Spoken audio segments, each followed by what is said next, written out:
बात एक ऐसे शिविर की जो था तो मरीजों के इलाज के लिए, लेकिन वहां किया गया सिर्फ छल्लावा। राजधानी में भाजपा मुख्यालय के मंत्री दरबार में अपनी समस्या के समाधान की आस लगाकर लगी ये उन लोगों की लाइन है जिनको बेहतर इलाज की आस थी। उम्मीद थी कि उनकी पीड़ा दूर होगी, इसलिए दूरी भी नहीं देखी थी, बस चले आए थे। उम्मीद थी कि उनकी पीड़ा दूर होगी, इसीलिए दूरी भी नहीं देखी थी, बस चले आए थे शिविर में। एक ऐसे शिविर में जहां उन्हें इलाज, डॉक्टर, सुविधाएं नहीं, दर्द, धोखा, परेशानियों की ऐसी टैबलेट मिली जिसे जिंदगी भर ये याद रखेंगे। मध्य प्रदेश के शाहजहांपुर जिले से 500 किलोमीटर की दूर से ये लोग फ्री के इलाज के फेर में यहाँ शिविर में आए थे। निम्स मेडिकल कॉलेज की ओर से फ्री इलाज की घोषणा की गई थी। गांवों में जाकर पैम्पलेट्स बंटवाए गए थे। बीमारी से जूझ रहे गरीबों की आंख में चमक आ गई। सोचा फ्री में बेहतर इलाज हो जाएगा। तैयारी कर ली और पहुंच गए निम्स के शिविर में। लेकिन यहाँ का नजारा तो इनकी जिंदगी पर भारी पड़ गया। मरीजों का हाल पूछने वाला तक कोई नहीं मिला। एक मरीज ने तो इलाज के अभाव में दम तोड़ दिया। मेरा नाम बाबूलाल है और एमपी में शाहजहांपुर जिले और आगर जिले का बीच सेंटर चोमा करके एक क्षेत्र है, चोमा गांव है। तो वहाँ पे इन लोगों ने एक शिविर रखा, मुफ्त इलाज, आना जाना फ्री, और लाउड स्पीकर बांध के प्रचार किए और पर्चे बांटे गांव में गरीब आदमी के लिए फ्री इलाज। जन तो भोली वाली जनता तो ऐसी है। मेरे को, मैं दम का इलाज करवाने के लिए आया था। मेरे को अभी भी सांस चल रहा है और ये लाइलाज बीमारी सांस की, तो मैंने कहा चलो यार वो अच्छा डॉक्टर होगा, उस बहाने में आ गया। मरीजों के इलाज के अरमान टूट गए तो न्याय की गुहार लगाने लगे। बीजेपी की जनता दरबार में पहुंचे और मंत्रियों से अपनी पीड़ा बताई और बताया कि किस तरह फ्री इलाज के झांसे में आकर वो इतनी दूर चले आए। धोखे के लिए प्रबंध भी बड़े किए गए थे। 5 बसों में भरकर यहाँ मरीजों को लाया गया था, लेकिन वहाँ तो कोई सुध लेने वाला ही नहीं मिला। इलाज का रास्ता बंद हो गया और अब तो घर तक जाने का रास्ता भी नहीं दिख रहा है। निम्स मेडिकल कॉलेज हॉस्पिटल, शोभा नगर, जयपुर।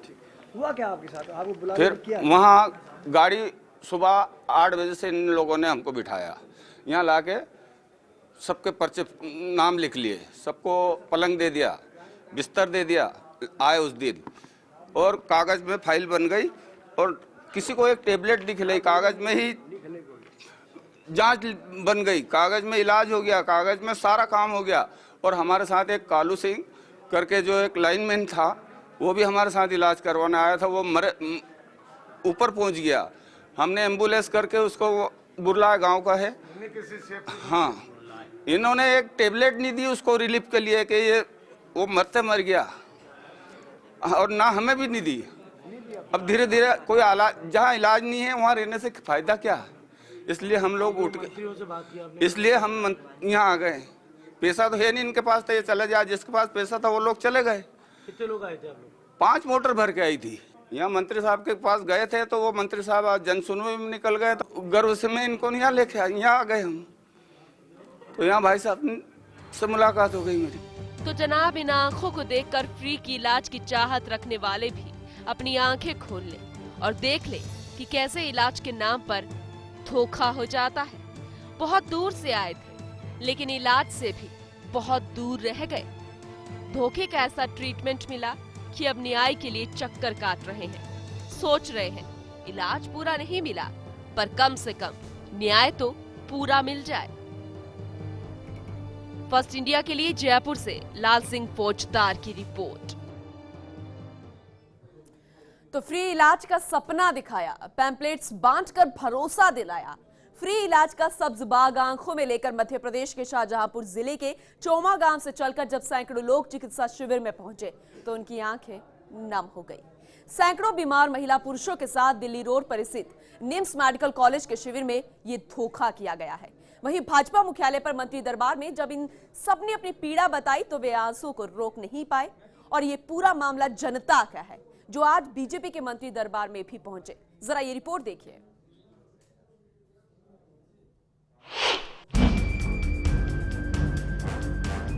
आम दिनों की तरह आज भी भाजपा मुख्यालय पर मंत्री दरबार लगा। जन सुनवाई जैसे ही शुरू हुई, अचानक से सैकड़ों महिला पुरुष मंत्रियों के सामने पहुंच गए। ये वही मरीज थे जिनसे शिविर में धोखा हुआ है। भरी सर्दी में बीमारू हालत में दर दर भटकने को मजबूर कर दिया गया। पूरा मामला जानकर एक बारगी मंत्री भी चौंक गए। वहीं जब मंत्रियों की मौजूदगी में शिविर में शामिल होने आए पीड़ित ने शिविर संचालक से बात की, तब मंत्रियों ने भी उनके हाथ से फोन लेकर मीडिया की मौजूदगी में संचालक को फटकार लगाई और कहा, ये गंभीर मामला है, तुरंत इनकी मदद की जाए। वहीं फटकार के बीच में एक ऐसी बात मंत्री साहब ने की जो वाकई कई सवाल खड़े करती है। तो मामले को लेकर कितनी गंभीरता यहाँ पर नजर आई, जरा ये देखिए। सर आपको पूछता हूँ, अपने राजस्थान में गरीबों की और बीमारों की कमी है क्या? सर आपको पूछता हूँ, अपने राजस्थान में गरीबों की और बीमारों की कमी है क्या? वहाँ 5 बस आप मध्य प्रदेश में भेज रहे हैं, वहाँ से लोगों को बुलाया है। राजस्थान में मरीजों की संख्या कम हो गई थी, जो राज्य के बाहर से मरीजों को बुलाना पड़ गया। मंत्री रिणवा की ये बात शिविर संचालक को कई सवालों के घेरे में लेती है, जिसका जवाब तो खुद वही दे सकते हैं। खैर, हम तो यही उम्मीद करेंगे कि राजस्थान में मरीजों की संख्या कम से कम ही होती जाए, लेकिन वर्तमान में मरीजों के साथ इस तरह से धोखा आखिर क्यों? वहीं मंत्रियों से अपनी पीड़ा का इजहार करने के बाद मीडिया से मुखातिब होकर पीड़ित बाबूलाल ने अपनी पीड़ा बताई। पहले तो निम्स का मामला आया था, तो मध्य प्रदेश से 5 बसों में लोग आए थे, उनको बुलाया था निःशुल्क इलाज के लिए। उसके बाद में उन्होंने कहा है व्यवस्था थी, हमें सोने के लिए कंबल अम्बल नहीं मिला और कोई टेबलेट भी अभी तक नहीं दी। तो सम्मानीय मंत्री जी ने उनसे बातचीत की, मैंने भी उनसे कहा कि ये सब क्या है। तो राज्य सरकार के मंत्रियों ने भी मामले को गंभीरता से लिया है। मंत्री हेम सिंह भड़ाना ने निम्स मेडिकल कॉलेज के शिविर संचालक को फटकार लगाई, साथ ही संबंधित थानाधिकारी से पूरे मामले की जांच के निर्देश दिए। मंत्री राजकुमार रिणवा ने भी निर्देश दिए कि पार्टी मुख्यालय पर बस भेजकर सभी मरीजों को ले जाकर इलाज करवाया जाए। जैसे उन्होंने बात रखी कि मध्य प्रदेश के कुछ लोग 5 बसों से निःशुल्क निम्स में मुस्लिम आए थे, मैंने इंचार्ज साहब से बात की है और माथुर साहब से बात हुई। उन्होंने कहा है कि उनका जो कहना था इलाज के लिए आए 4 दिन के लिए, लेकिन परसों आए, सुबह निकल गए। फिर भी उन्होंने अभी बस भेजने के लिए कहा है। अभी थोड़ी देर बाद यहाँ पार्टी ऑफिस के सामने रवाना बस हो गई, बस जाएगी, बस लेकर उसको वापस। अब ये जानकारी नहीं तो उन्होंने बताया इस बात की, तो मैंने संबंधित एसएचओ को भी दूरभाष में कहा है कि आप संपूर्ण मामले की जानकारी लेकर। देखा जाए तो ये महज इलाज के नाम पर धोखा भर नहीं है, मामला बेहद संगीन है। आखिर चिकित्सा शिविर में प्रदेश से बाहर सैकड़ों किलोमीटर दूर से मरीजों को क्यों लाया गया? लापरवाही इस हद तक कि मरीज की मौत हो जाए। सरकार के मंत्रियों ने निर्देश तो दे दिए हैं, लेकिन इस पूरे मामले में गहन जांच की अभी भी दरकार है। फर्स्ट इंडिया के लिए जयपुर से कैमरा पर्सन राम निवास के साथ लाल सिंह फौजदार की रिपोर्ट।